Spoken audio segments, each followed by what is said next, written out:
En esta segunda parte de la lección número 1, el ministerio de Pablo en Corinto, vamos a estar analizando las condiciones en las cuales se vivía en la ciudad de Corinto y cómo esto afectó e impactó la iglesia de Corinto, a la que Pablo entonces le escribe 2 cartas para ayudarles en los problemas que enfrentaba. Pero vamos a comenzar analizando cómo es que Pablo llega a Corinto y conoce a la ciudad. Así que quédate con nosotros para analizar este tema en Estudiemos Juntos.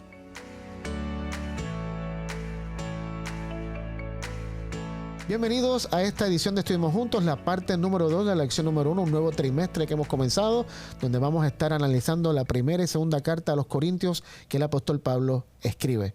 Estamos con Jennifer y con Sammy que me acompañan, como me acompañaron en el episodio pasado, y queremos comenzar recordándoles que del 29 de octubre al 1 de noviembre tenemos nuestra escuela de discipulado orgánico para matrimonios. Si vas a este enlace, este link que ves en pantalla, discipuladoorgánico.com, allí vas a poder ver todo lo que va a pasar o lo que esperamos que pase en esta escuela de discipulado orgánico, los costos, las habitaciones que están disponibles. Tenemos un cupo limitado, ya casi 40 o 41 habitaciones de 50 que hemos reservado. Así que si quieres vivir una experiencia única de discipulado con tu esposo y con tu esposa, te pedimos encarecidamente que te inscribas a esta escuela de discipulado orgánico porque va a ser de mucha bendición. Y también te pedimos que empieces ya orando para que Dios se manifieste poderosamente en cada matrimonio que vaya a esta escuela de discipulado orgánico. Así que regístrate si quieres vivir una experiencia con Dios, con tu pareja única. Vamos a comenzar con oración. Sammy, ¿pudieras orar tú hoy? Señor, te pedimos de tu gracia, de tu favor, de tu sabiduría, nos dé entendimiento, que dirijas este diálogo, que tu Espíritu Santo nos lleve a toda verdad y que pueda transformar nuestros corazones, nuestra mente. Amén. En el nombre de Jesús. Amén. Amén. Amén. Muy bien, vamos a comenzar hablando de cómo es que Pablo llega a la ciudad de Corinto en estos viajes misioneros que hizo. Pablo llega a Corinto en su segundo viaje misionero. Pero vamos al libro de Hechos, que es donde más detalles vemos sobre la historia de Pablo. Vamos al capítulo 17 y vamos a leer el versículo 34. 17, 34 dije. 34. Sí. Muy bien. El último. Sí. Ok. Solamente para dar un contexto, porque tengo Hechos 17:34, no sé ahora. Esto es cuando estaban en Atenas antes. Exacto. Pablo llega a Atenas, que Atenas y Corinto eran las ciudades. Era como decir Nueva York y Los Ángeles, aquí en Estados Unidos. Era una competencia que había entre cuál de las dos ciudades era la más popular. Pablo está en Atenas. En Atenas es donde él llega y está todos estos griegos adorando imágenes. Y hay una imagen que dice el Dios desconocido. Y ahí es cuando él le comienza a predicar a las personas de este Dios desconocido, que es el creador de todas las cosas. Y luego, entonces... no sé por qué tengo el 34, porque no sé qué contexto da. Porque ellos ahí empezaron a perseguirlo. Claro, y de ahí se van. Ajá. Claro, y se van. Pero entonces vamos al 18:1, es el que debemos leer. Sí. ¿Qué dice Hechos 18:1? Después de esto, Pablo salió de Atenas y se fue a Corinto. Muy bien. Pablo se va de Atenas, se va a Corinto. En Corinto es donde Pablo conoce a una pareja de esposos, Aquila y Priscila. Aquila y Priscila, no sabemos cómo, el relato nos dice cómo es que se conocen, pero sí tienen algo en común, y es que los tres tienen el mismo oficio. Aquila y Priscila hacían casetas y Pablo también hacía casetas. Entonces Pablo dice en la historia en Hechos 18 que en Corinto Pablo comienza a trabajar durante la semana haciendo casetas, o no sé, tiendas, tal vez le llaman en otros países. Y los sábados era algo interesante porque los sábados iba a la sinagoga local y allí empezaba a hablar con los judíos y con los judíos conversos. Y empezaba, es algo muy interesante. Mira cómo dice el versículo 4 de Hechos 18. ¿Quién lo lee? Cada día de descanso Pablo se encontraba en la sinagoga tratando de persuadir tanto a judíos como a griegos. Muy bien. Sammy, ¿qué dice cómo le dice tu versión? Y todos los días de reposo debatía en la sinagoga. Okay. Y lograba persuadir a judíos y a griegos. Okay. Lograba. Y mi versión dice... tratando. Ahí dice tratando, lograba. Sí. Y la mía dice, y discutía en la sinagoga todos los días de reposo tratando de persuadir a judíos y a griegos. ¿Por qué traje este versículo? Porque... en la versión original dice discutir, que discutía. En la versión de español que tenemos, discutir, la tuya no decía ni nada. Decía Se encontraba, que se encontraba tratando para... de persuadir. Ajá. Y la teoría decía debatir. Y obviamente, dependiendo cómo es tu crianza, tú ves la palabra discutir y debatir de maneras totalmente diferentes. Yo me crié en una familia donde nosotros todo el tiempo estábamos debatiendo y discutiendo. Pero era algo, no era que nos enchismábamos, no era que nos molestábamos y nos pegábamos y nos insultábamos. Era un debate y una discusión en el término de intercambiar opiniones. Y al final del día podíamos tener la discusión más grande del mundo y terminábamos, nos abrazábamos, nos besábamos y todo estaba normal. Pero hay gente que tú no puedes hacer eso. No. Hay gente que si tú le contradices algo, o se ofenden, o piensan que tú estás en contra de ellos y tienen una mala connotación. Una libretita negra. Sí, te ponen la lista negra y olvídate, ya no te hablan más. Pero no, en el griego la palabra para discutir que usas aquí es la palabra dialejomai. Dialejomai. ¿A qué palabra en español suena dialejomai? Diálogo. De ahí viene la palabra diálogo. Dialejomai suena como diálogo porque significa reflexionar, intercambiar ideas y pensamientos. Entonces Pablo lo que hacía era que iba a la sinagoga y allí dialogaba, intercambiaba pensamientos, él le compartía la verdad acerca de Jesús, escuchaba lo que las personas tenían que decir, o con los griegos, por ejemplo, en Atenas, él les habló del Dios desconocido y ellos, mira, quiero saber más de eso, y comenzaron. De paso, en Atenas, cuando él sigue estudiando con los atenienses, hubo un grupo que dijo, cuando él habló de la de que Jesús resucitó de los muertos, hubo un grupo de griegos que dijeron, este tipo perdió la tabla, como decíamos en Puerto Rico, está loco, y lo dejaron. Pero hubo otros griegos que dijeron, háblanos más de eso, nos interesa, y ahí comenzó el diálogo. Eso es lo que Pablo hacía en las sinagogas que iba. No era que él llegaba a crear discusiones y a crear controversia. Creaba el ambiente para dialogar. Correcto. Era que justamente en la sinagoga tampoco era que había un sermón. En la sinagoga se leía algo y todos dialogaban sobre eso y compartían y reflexionaban sobre eso. Que creo que es algo que deberíamos tal vez hacer hoy en nuestras iglesias o en nuestros templos. No que se pare una persona a dar un mensaje y todos a recibir, sino que se traiga algo y que todos compartamos y que todos opinemos lo que el Espíritu nos diga y así crecemos todos. Entonces, para mí, yo aprendo 3 cosas de Pablo acá en esta historia, en lo que empieza a hacer en Corinto. La primera es que dice que Pablo fue a Atenas y después dice de ahí se fue a Corinto. Esto lo discutimos en una de las lecciones pasadas, en el trimestre pasado, que ¿qué es misión? Misión no es que la gente venga a tu iglesia, misión no es que la gente se convierta a tu denominación, misión es ir donde está la gente. Jesús le dijo en Mateo 28 a los discípulos, por tanto, id y predicar el evangelio. Tenemos que ir donde está la gente. Pablo iba donde estaba la gente. Y eso es una de las primeras cosas que aprendo de cómo Pablo hacía misión. Lo segundo, no sé si por el contexto cultural, y como lo hablábamos en la lección antepasada, muchas veces las personas piensan que tienen que ser pastores para poder estar en misión. Tú no tienes que ser un pastor para estar en misión. Es donde, como tú decías también ahorita, o sea, donde tú estás haciendo lo que Dios te está llamando a hacer. Y Pablo, en la semana, él trabajaba haciendo casetas. Obviamente en las interacciones que tenía con la gente también hablaba, me imagino, pero Pablo era intencional el sábado en la sinagoga, por el contexto en el que se encontraba, porque él iba a la sinagoga porque ahí habían judíos y habían judíos conversos que tal vez estaban más abiertos a lo que él tenía que decir. ¿Y griegos también hay? Porque dice persuadir tanto a judíos como a griegos. ¿Y sí, los griegos a la sinagoga? Los griegos son los que no son judíos de nacimiento. Se les decía griegos. Exacto. Okay. Convertidos al judaísmo, sí. Pero que no eran judíos de nacimiento. A ellos se les llamaban griegos o bárbaros también. Los romanos les llamaban bárbaros. Entonces, y Pablo iba a la semana para tener ese diálogo con ellos. No para convencerlos, no para, aunque dice sí, persuadirlos, pero me parece que persuadir y convencer es diferente.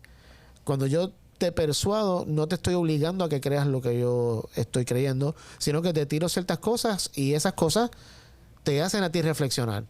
Cuando yo te estoy tratando de convencer, es algo que estoy forzando sobre ti para que tú termines, imponiendo para que tú termines de creer como yo. Y Pablo lo que buscaba siempre era el diálogo, porque en el diálogo es que para mí, y lo digo por experiencia propia, en el diálogo es cuando más yo siento que recibo de Dios iluminación.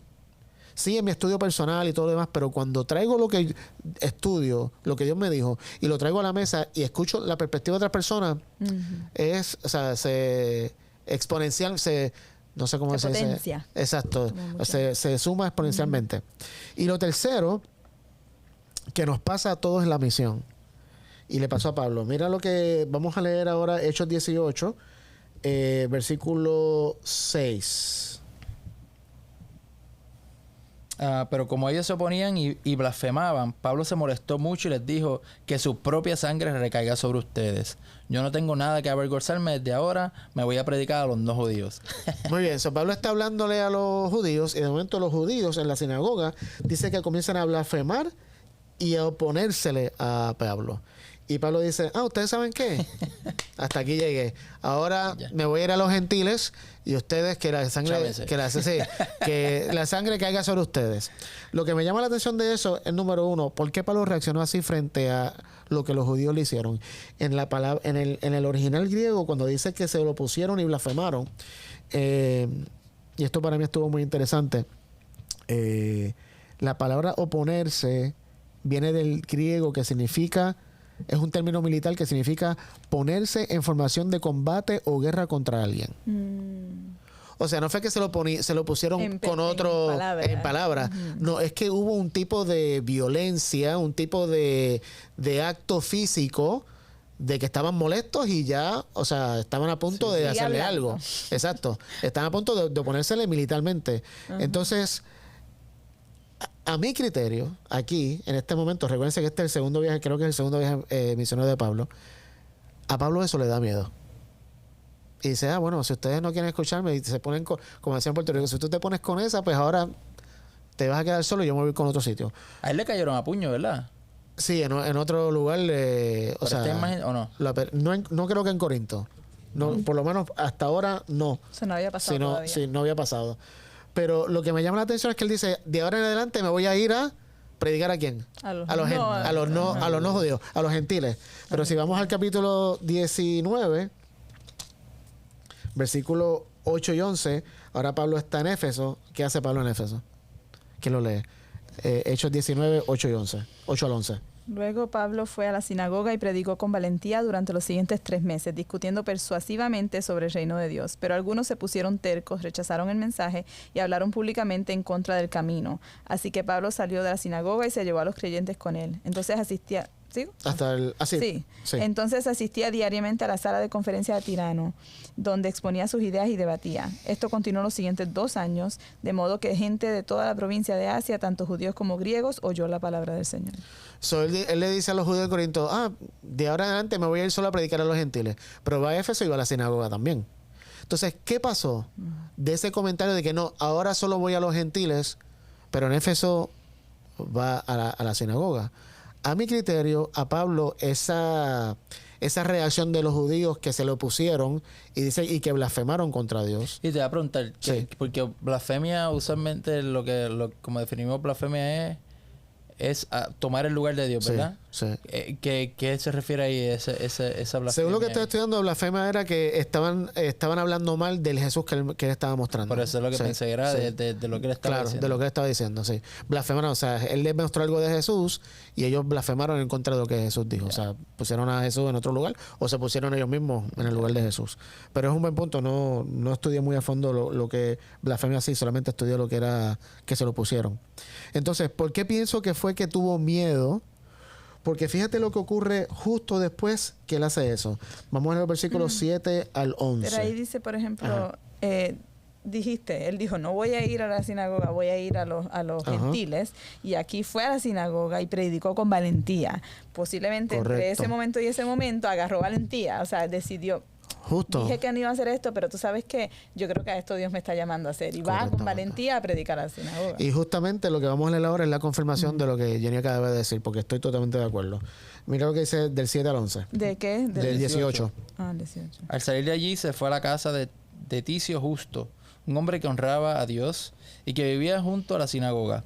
Crispo, que era el jefe de la sinagoga, creyó en el Señor junto con toda su familia, y muchos de los corintios que oían a Pablo también creyeron y fueron bautizados. Una noche mientras Pablo dormía, el Señor le dijo en una visión: no temas, habla y no calles, porque yo estoy contigo. Nadie podrá hacerte daño, porque en esta ciudad cuento con mucho pueblo. Pablo se quedó allí 1 año y 6 meses y le enseñaba la palabra de Dios. So, evidentemente, si Dios le da un mensaje y lo primero que le dice es, Pablo, no temas, es porque Pablo, ¿qué tenía? Miedo. Miedo. Y Dios le dice, no tengas miedo, Pablo. Y le dice, Habla. sigue hablando y no calles, porque yo estoy contigo. Y esto es algo que tengo que stress out, que tengo que hacer énfasis. La única razón por la cual tú y yo podemos tener valentía y no miedo es porque reconocemos que Dios está con nosotros. Es todo el tiempo a través de la Biblia, cuando Dios le dice a Josué, no temas ni desmayes, porque Jehová tu Dios está contigo donde quiera que vayas. O sea, todo el tiempo es, no tienes que temer porque yo estoy contigo. ¿Cuán fácil se nos hace perder de perspectiva que Dios está con nosotros? Demasiado. Ayer mismo estaba teniendo una conversación con alguien que tenía mucha ansiedad.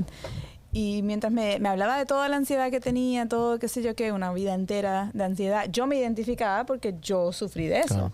Pero cómo Dios me sacó a mí de eso, del miedo y la ansiedad, fue precisamente creyendo que Él era bueno, creyendo que Él era confiable, que mi vida estaba en sus manos, y así me pasara algo, porque no era que era invencible, Claro. así me pasara algo, no estaba preocupada porque tenía la certeza de que mi vida estaba en sus manos y yo confiaba en ese Dios en cual mi vida estaba en sus manos. Y si moría, pues era lo mejor. Y tú sabes, lo vas a Claro. tornar para bendición o lo que sea, como que esa confianza plena en Dios hace la diferencia Eso es. con el miedo y la Literal. ansiedad, particularmente porque así lo viví yo. Y eso es lo que traté de expresarle a esa persona, tiene todo que ver con tu confianza en Dios. Y no por decir que eres un mal cristiano, no, nada que ver. O sea, es que muchas veces crecimos con esas ideas como que a veces sí, a veces no nos cuida, como que a veces se le sale de la mano, a veces no. Entonces, cuando tenemos esa incertidumbre, vivimos una vida insegura, con miedo, porque no sabemos en qué estamos creyendo. Y cuando pensamos que si hacemos algo malo, Dios nos deja. Que Peor. cuando, Sí. exacto, es esa idea que nos enseñaron de pequeño que si tú te portas bien, Dios está contigo y te bendice, pero si te portas mal, Dios te tiene que abandonar porque tú lo estás dejando.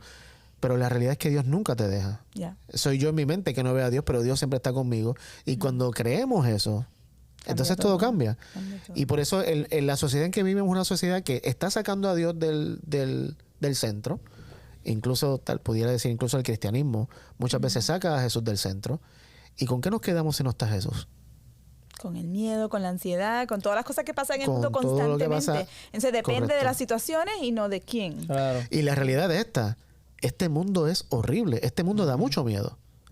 Yo a cada rato cuando hablo con personas, que me encuentro con personas de mi edad, que tenemos ya así hijos, así adolescentes, yo digo, yo no me atrevería a dejar a los nenes míos hacer ciertas cosas que mis papás me dejaban hacer cuando yo tenía la edad de ellos. A los 14, 15 años que yo me pasaba en la calle todo el día, me iba por ahí. No había tanto temor. Hoy en día hay tantas cosas que ahora se saben, que se escuchan, que a mí me daría miedo.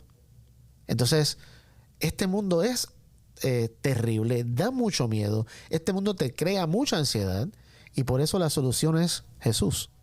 O sea, es conocer al Dios que Jesús mostró, que te dice, aunque tú vivas en este mundo lleno de tantas cosas que te da miedo, yo estoy contigo.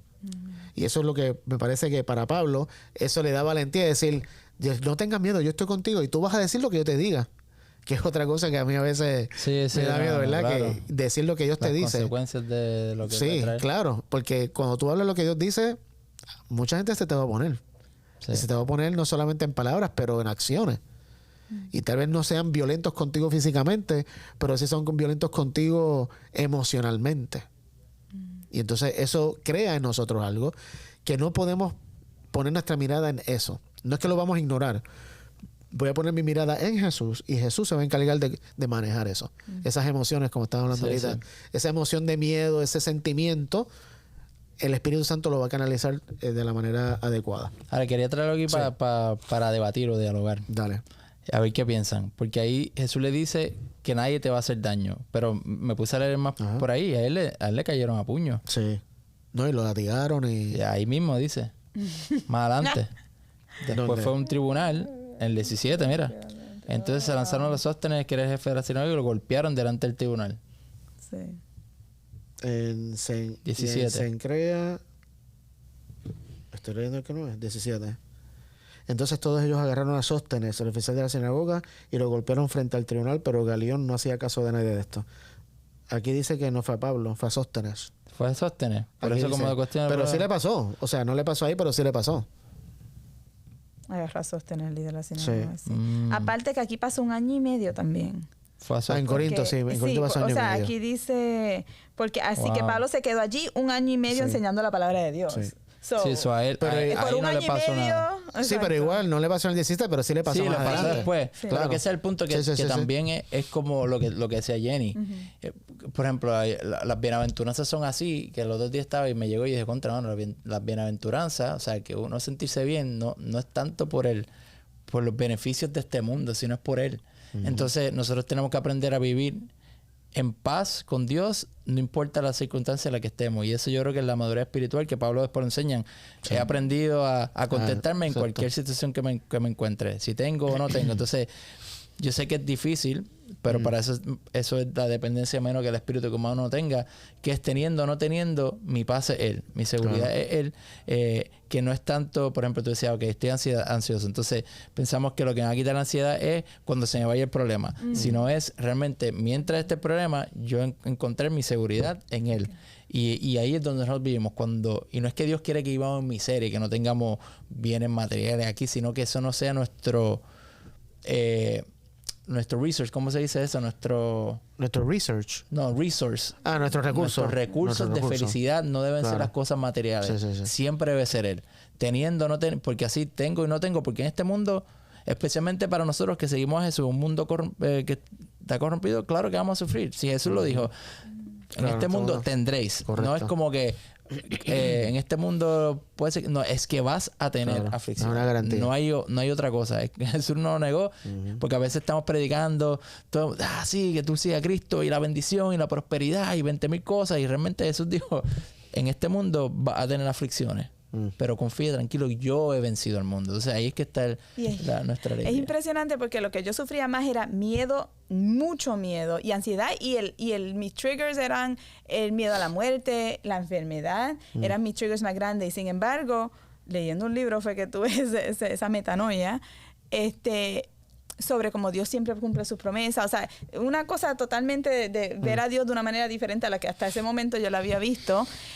Y salgo de ahí no pensando que nunca me va a pasar nada, porque Dios tiene el poder de tú sabes, de cuidarme en cualquier momento, sino era como que de repente mi confianza en Dios, mi percepción de Dios era tan brutal, de que era tan bueno y de que mi vida sin duda estaba en sus manos, que así me pasara lo peor del mundo, it was okay.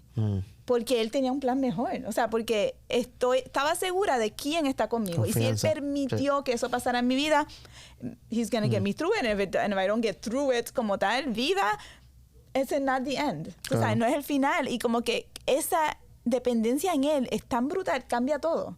Literalmente. Pero, o sea, de una cosa de que tienes miedo, no fue como que te quitó el miedo porque ahora siempre te va a proteger. No, era como que te quitó el miedo porque tu vida está en sus manos y Él está brutal. no hay mejor persona. O sea. Y tener un punto lo que están diciendo, y obviamente en este programa no vamos a poder llegar a la conclusión de esto, pero ¿cómo entonces interpretamos esto que es? Dios le dice, nadie te ataca? Mi versión dice en el versículo, en Hechos 18, 10, nadie te atacará para hacerte daño. ¿Cómo podemos interpretar eso? O sea, Dios le mintió. No, yo creo que quizás en ese caso, en esa ciudad, en ese aspecto, ahí no le pasó nada. En eso. Después luego... 1 año y medio ahí. Claro. Sí. Que fue que me equivoqué, pensé eso, pero fue como dicen, no fue a Pablo, fue al jefe de la sinagoga. Pero eso es un buen tema que tal vez sería bueno dialogarlo en algún momento. Porque muchas personas tienen esta idea de que si yo me entrego a Jesús, todos mis problemas van a desaparecer y no voy a sufrir más. Y como tú bien dijiste, el mismo Jesús nos confirmó que no, vamos a tener... O sea, es más, yo siento que cuando te entregas a Jesús y quieres vivir los principios del reino, puedes sufrir más que cuando no. Pero la paz... Claro. Pero la paz que tiene, o sea, como Él está contigo en cada momento, hace toda la diferencia. Claro, y por eso, viste, podemos alegrarnos en todo, en los buenos momentos y en los malos momentos. Cuando le hizo el llamado a los apóstoles, a los discípulos, los van a azotar en la sinagoga, los van a hacer... O sea, todo el daño era como que bien terrible, que uno escucha eso y dice, ¿realmente estás dispuesto a seguirme? Es como que... Es que es para valientes. Realmente seguir el reino de Dios no es para cobardes. No. es para personas valientes que estén dispuestas a renunciar a todo por seguir Para mostrar el amor de Dios, Jesús. correcto. Y es lo que dijiste, a renunciar a todo, porque como siempre decimos en todo, que no somos capaces de amar, no somos capaces de ser valientes por nosotros mismos. Es el espíritu en nosotros y para eso hay que rendirse. Correcto. O sea, para eso lo que tenemos que aprender al final del día es a rendirnos a Dios y permitir que Él obre en nosotros. Él va a ser el que va a tener la valentía por nosotros. Él va a ser el que va a tener amor por nosotros. O sea, nosotros somos incapaces de voy a ser valiente y lo voy a lograr solo. No, o sea, tiene que ser el espíritu de Él en nosotros que lo logra. Y justamente eso es lo que Pablo yo creo que quiere lograr con las cartas de 1 y 2 de Corintios, porque la iglesia de Corinto era una iglesia que estaba en el vernáculo puertorriqueño, diríamos, bien al garete. Al garete es bien loco, bien mal, bien tóxica, o sea, estaba pasando por unos problemas muy serios. ¿Y por qué estaba Corinto pasando por eso? La iglesia de Corinto, porque la ciudad de Corinto, una ciudad que estaba bien al garete, o sea, estaba bien loca. De paso, estaba haciendo un estudio y encontré, Corinto tenía 2 puertos en el Mediterráneo, obviamente porque está en Grecia, que eran súper importantes, y a Corinto llegaban gente de todas partes del mundo, porque eran puertos muy busy, Sí, congestionado. había mucho movimiento de personas y de todas clases. Llegaban gente que era rica, pobre, trabajadores, esclavos, o sea, Yo creo que sería una metrópoli, algo así. sí, pudiera ser sin duda una metrópoli. Corinto era una metrópoli, igual que Atenas. Entonces, ¿qué pasa? La ciudad de Corinto, en la época de Pablo, tenía una reputación de ser rica, de tener un buen comercio y de tener una vida bien lujosa. Esa es la reputación que tenía Corinto. Y mencionamos ahorita también que había una competencia entre Corinto y Atenas, que era otra ciudad-estado de la ciudad de Grecia, que se competían. Ahora, también tenía una reputación de ser una ciudad totalmente inmoral. Al punto que varios escritores, esto fue lo que estaba investigando esta semana cuando estaba haciendo el martes, cuando estaba haciendo la lección, se usó un término, antiguos escritores usan un término que se llama corintianizar. Corintianizar es un término que se usaba para referirse a vivir una vida inmoral o desenfrenada sexualmente. Wow. O sea, así era como se vivía en Corinto. Que no era, o sea, en Corinto obviamente había otras ciudades como Roma, también Roma era una ciudad, pero que había una inmoralidad tremenda sexualmente. Ese era el verdadero Sin City. Literalmente, esa era Las Vegas, pero a la 10ª potencia del mundo del primer siglo. Entonces, la iglesia está en medio de todo esto. ¿Será que la cultura donde tú vives y la sociedad en que tú vives afecta la iglesia? Para mí, sin duda alguna, totalmente afecta. Vamos a leer algunos textos. Mira lo que la iglesia de Corinto en la primera carta. Jenny, búscate 1 Corintios 5, 1 y 2. Sammy, 1 Corintios 6, 15 al 18. Y yo voy a leer 1 Corintios 7. Estas son algunas cositas. 5, 1 al 2. 5, 1 al 2. Me cuesta creer lo que me informan acerca de la inmoralidad sexual que hay entre ustedes. Algo que ni siquiera los paganos hacen. Me dicen que un hombre de su iglesia vive en pecado con su madrastra. Ustedes están muy orgullosos de sí mismos. En cambio, deberían estar llorando de dolor y vergüenza y echar a ese hombre de la congregación. Ok, mira lo que Pablo está diciendo. O sea, Pablo está diciendo que la inmoralidad que está ocurriendo en la iglesia es peor de la que ocurre en Corinto. Eso está fuerte. Al punto que dice, hay un hombre entre ustedes, o sea, un miembro de la iglesia, capaz que un líder de la iglesia, que está teniendo relaciones sexuales, con la esposa de su papá, o sea, su madrastra. Y todo el mundo está como que, ay, qué bien, oye, qué chévere, oye, tú estás al día. Macho. Sí, qué tremendo, qué macharrán. Y lo celebran. Sí. O sea, a ese punto estaba la iglesia. Y eran ese detalle, Sí. que imagino que para otra lección lo podemos Sí, hablar, sí. pero eran la iglesia. Claro, en la iglesia. Sí. Estos eran miembros de iglesia activos. Sí. O sea, ahora 1 Corintios 6, 15 al 18. ¿Acaso no saben ustedes que sus cuerpos son miembros de Cristo? ¿Voy entonces a tomar los miembros de Cristo para ser los miembros de una prostituta? De ninguna manera. ¿Acaso no saben que el que se une con una prostituta se hace un solo cuerpo con ella? La Escritura dice, los dos serán un solo cuerpo. Pero el que se une al Señor es un espíritu pero el que se une al Señor es un espíritu con Él. Pues evidentemente Pablo está dando una analogía, pero de algo que pasaba. Había miembros de iglesia que se estaban teniendo relaciones sexuales con prostitutas. Y Pablo dice, ¿cómo tú vas a tener, si tu cuerpo es templo del Espíritu, cómo te vas a juntar con una prostituta? Claro, en la cultura en que se vivía en aquella época, de nuevo, vamos al punto cultural, era muy común que un hombre casado pudiera tener otras mujeres y se acostara con prostitutas. La esposa no. Por alguna razón siempre ha habido, desde que el pecado entró al mundo, ¿cómo se dice eso? Una diferencia en trato y en derechos entre la mujer y el hombre, que justamente el reino de Dios, cuando Jesús lo trajo, vino a decirnos que no hay diferencia, o sea, el hombre y la mujer son iguales y deben tratarse de la misma manera. Pero evidentemente acá no. Entonces, en la iglesia habían hombres casados, líderes seguramente de iglesia, que se acostaban con prostitutas, y Pablo tiene que address este issue, porque evidentemente en el culto pagano que se hacía en Atenas y en Corinto, en los cultos paganos habían prostitutas para fornicar, y al fornicar era como tú le rendías culto al Dios X que estabas adorando. Y finalmente, en 1 Corintios 7, versículos 1 y 2 dice: en cuanto a las cosas de que me escribieron, bueno es para el hombre no tocar mujer. No obstante, por razón de las inmoralidades, que cada uno tenga su propia mujer y cada una tenga su propio marido. Aparente y alegadamente, por lo que está aquí, podemos deducir que había un problema de de inmoralidad, en el sentido de que un hombre podía tener más de una mujer y una mujer podía tener más de un hombre. Y la cuestión es que en la iglesia esto pasaba y nadie era como que, qué bien, qué contemporáneo eres. Y todo lo demás. Y como que no se address, ¿cómo se dice address en español? Y perdonen que hoy por alguna razón se me está olvidando el español. Sí, no se llamaba la atención, no se corregía. Exacto, no se presentaba el problema ante la congregación y decir, mira, esto está pasando y esto está mal.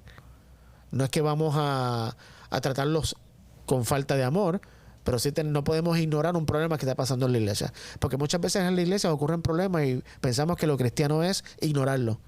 No vamos a ignorarlo y lo tapamos, lo ponemos debajo de la alfombra.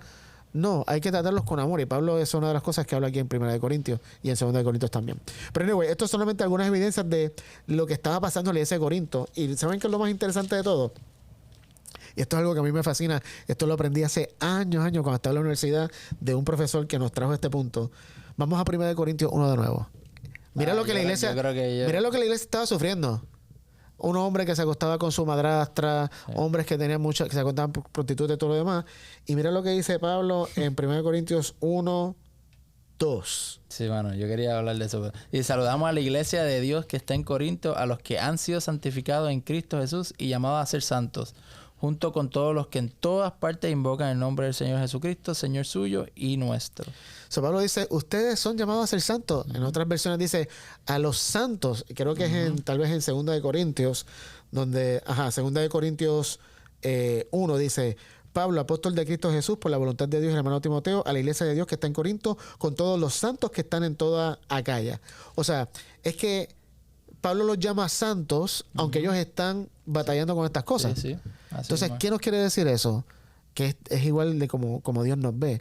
A pesar de lo que tú estés batallando y sufriendo, a pesar de tus caídas, Dios te considera un santo. ¿Por qué es santo? Santo es algo que ha sido apartado. Todos hemos sido apartados por Dios con un propósito especial. Y a pesar de todas las luchas que estés teniendo, esto no es excusando la lucha, esto no es excusando, porque Pablo justamente va a tocar todos estos puntos y le va a decir cómo enfrentarlos. Pero sí siguen siendo santos. O sea, no pierdes tu salvación porque estás batallando con algo. Y la identidad es como que quién tú eres. Correcto. Por ejemplo, cuando un niño, por ejemplo, hablando de mis hijas, yo no puedo estar diciéndole, porque qué vaga, porque aquello, que si lo otro, que tú esto, lo otro. Sino es decirle, es que eso no eres tú. Tú eres inteligente, tú eres suficiente, tú eres... puede ser que estés viviendo ahora mismo, que no estás haciendo tus asignaciones, que no estás limpiando, que no estás haciendo lo otro, pero eso no es quién eres tú. Correcto. Tú estás viviendo contrario a quien tú eres, a la realidad que tú eres. Correcto. Y para mí la realidad es que nosotros hemos sido escogidos, llamados, sellados con el Espíritu. 100%. Pero entonces si empezamos a vivir fuera de eso, ¿por qué? Si eso no eres tú. Yo no soy eso. Yo soy apartado, escogido, sellado por el Espíritu, pero estoy viviendo ahora mismo contrario a lo que yo soy. Correcto. Y eso yo creo que es Y eso es un buen punto, y con esto ya terminamos porque nos pasamos por algunos minutos hoy. Cómo Pablo, y esto lo vamos enfatizando en cada lección de este trimestre, pero solo para dar un snapshot grande de lo que vamos a hablar, cómo Pablo enfrentaba todos estos problemas. Y esto puede sonar como un cliché, pero realmente es la realidad. La iglesia de Corinto había perdido su identidad, evidentemente, porque estaba pensando en otras cosas, pero Pablo los trae de nuevo a Jesús y les enseña que Jesús es el centro. Y cada problema que hay, por ejemplo, en 1 Corintios 1 había un problema, de división. Unos querían seguir a Pablo, otros querían seguir a Apolo, otros querían seguir a Pedro, y Pablo les dice, es que nosotros no somos nada, Cristo es todo. Al que hay que seguir es a Cristo. Luego hay un problema entre, viste que la ciudad de Corinto y Atenas, específicamente Atenas, es una ciudad muy conocida por tener muchos filósofos y mucha sabiduría. Y había un problema en la iglesia entre la sabiduría humana y el orgullo. Y Pablo le dice, es que nosotros no estamos predicando sabiduría humana, nosotros estamos predicando a Cristo. Todo el tiempo. Y finalmente en 1 Corintios 13, que es el capítulo por excelencia que describe quién es Dios, que es como se describe el amor, Pablo dice, esto es lo que ustedes tienen que estar haciendo. En esto se tienen que enfocar. Porque esto es Dios. Entonces, finalmente vamos a 2 Corintios, con esto ya terminamos. 2 Corintios 2:4. Aquí Pablo resume la razón de sus cartas, y esto es lo que vamos a estar analizando durante todo estas 13 semanas que siguen. 2 Corintios 2:4. Escribí aquella carta con gran angustia, un corazón afligido y muchas lágrimas. No quise causarles tristeza, más bien quería que supieran cuánto amor tengo por ustedes. Pablo está entristecido al escuchar que la iglesia de Corinto está pasando por estas cosas y les escribe una carta, y como les dice aquí, porque quiero que conozcan el amor que tengo especialmente por ustedes. Fíjate que Pablo, como pastor y ministro, no está usando la vergüenza ni nada para ayudar a su iglesia. Él lo que quiere es mostrarle que lo ama, que él ama a la iglesia. Y cuán diferente sería este mundo, cuán diferentes serían nuestros ministerios, los ministerios del cristianismo, si el enfoque principal fuera, ¿por qué no nos amamos?